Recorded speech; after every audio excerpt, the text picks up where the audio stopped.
Today I'm on a mission to see if $1 steak can really challenge your traditional steakhouse quality steak. It's standard practice to think just because your budget is low that you can't have a great meal. I'm here to tell you that's just not true. Whether you're cooking with leftover ingredients you have in the pantry or personally meeting your local supplier for meat and buying a whole cow, your steak can still be unfathomably spectacular with just a few tweaks. So by the end of today's video, not only will you know how to make a top tier New York strip steak, but you'll have a clear and precise winner between a $1 cheap steak and a $50 thick cut quality steak. So let's pin these two meals together head to head in our steak competition and jump right into the video. When judging a steak on its likability, it's three factors to keep in mind. That's the sear, the flavor, and the tenderness of the steak. Steak is known to be a tough skill to master because its cooking time is extremely short, but it takes even less time to mess it up. A great rule of thumb when making steak is to focus on a thick cut of steak, and that's why our first cut of steak is our $1 skirt steak. Skirt steak is known to be a very thick-ish cut of steak.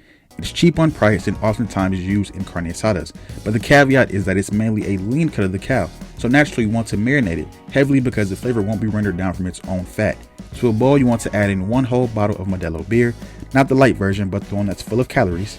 Next you want to add in 3 to 4 tablespoons of olive oil and then give this a mix. For our dry seasonings you want to add in cayenne pepper, salt, and then half a bunch of cilantro and give this a mix. Next take your skirt steak and then add it in the marinade.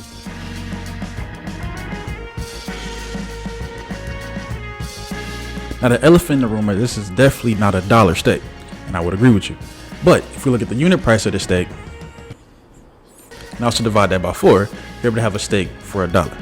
After the steak has sat for approximately 1 hour in the marinade, we're going to cut 1 lime into halves and add this into our marinade. The reason lime was added absolutely last is because lime has a ton of acidic properties that can easily cook the meat, no matter the temperature of the marinade. Lime is used to cook dishes like ceviche, so remember that next time you add lime in any dish. To a ripping hot pan, you want to add in a very high smoke point oil like avocado oil. Because this steak isn't extremely thick or fatty, the cook time for the steak will be minimal, so 2 to 4 minutes on each side is ideal.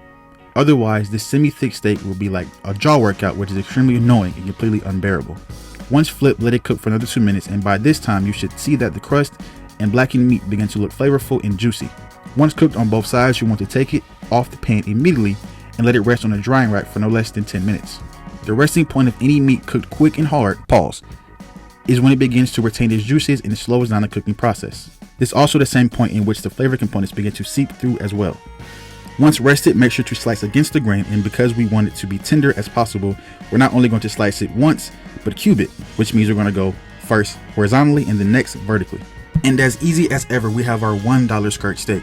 In the time it took you to go to the grocery store or shopping or do some chores, you've made a delicious budget steak all from the comfort of your own home.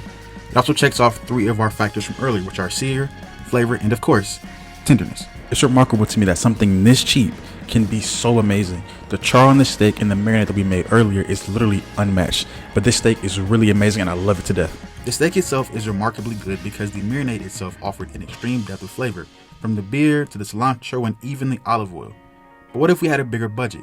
What if we could get a thicker cut of steak? And what if that steak could be made in such a way that it would be made identical to the way they make theirs in a steakhouse? Well, that steak is a New York strip steak. The New York strip offers a couple of components that we didn't have in our original steak. It has a fat cap which offers a ton of flavor. It's thick as hell at about 2 to 2.5 inches, and it has some marbling unlike our skirt steak. So it's definitely much better. To start with our steak prep, we want to grab a towel and pat the steak until it's bone dry. Removing any excess moisture from the steak and prep, make sure we have a complete and crisp sear. Water when searing anything is the difference between your steak going into a grayish color or into that deep brown color you love to see in restaurants. Once dry, let it sit out at room temperature for at least 30 minutes, and in the meantime we're going to work on our seasonings. Salt when making any red meat will be the most basic way to lift and heighten the flavor profiles you have in the meat. So we're going to make rosemary salt to give the meat a little extra depth of flavor. The salt contains 3 main ingredients. 1, a natural salt, 2, herbs, and 3, an acid to balance everything out. To a bowl you want to add in 1/3 cup of coarse salt, 1 to 2 rosemary bunches, 6 to 7 sage leaves, and then mix these in. Next you want to grab a lemon and zest half of it into the bowl. And lastly, grab 1 to 2 garlic cloves and toss these in.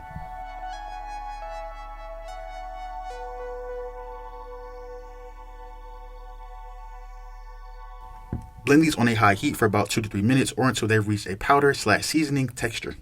The additives in the salt will really add depth to our steak. Next, you want to season your steak heavily with our rosemary salt, and you want to season the fat cap as well.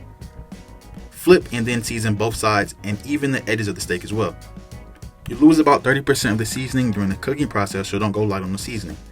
Next, you want to add in some pepper to the steak and then press this in, making sure we don't lose as much seasoning as we would if we didn't. Pressing the seasoning into the steak makes sure that the seasoning sticks to the steak and can remain in the tendons and the muscles of a steak, which means more flavor and a tastier, harder sear.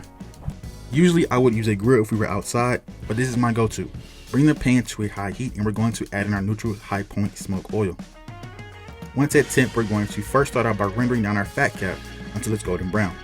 We really are focusing on the fat cap first because the rendered fat added into our avocado oil will really add flavor to the steak compared to we skip the step altogether. Once the fat cap is seared for no more than 2-3 minutes, we're going to flip the steak on its side and start our first sear. Make sure to give the steak a good press, making sure it's not moving or curling due to the high heat, and then let cook on its side for about 3 to 5 minutes and flip and repeat the process. Once flipped, you should see the beginning of a perfectly seared steak, which will show a change in color but also a change in texture as well.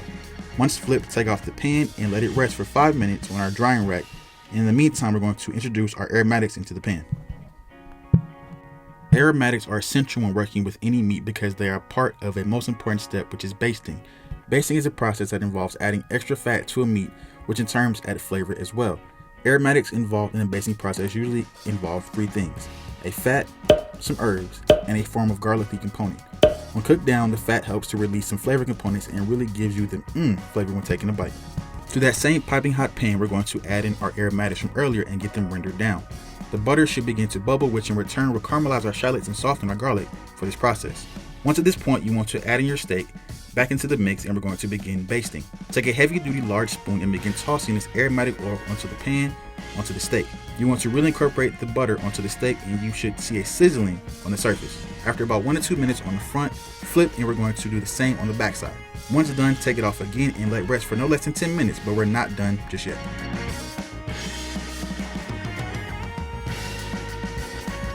The icing on the cake or cherry on top of making any steak or red meat is always going to be a great chimichurri sauce.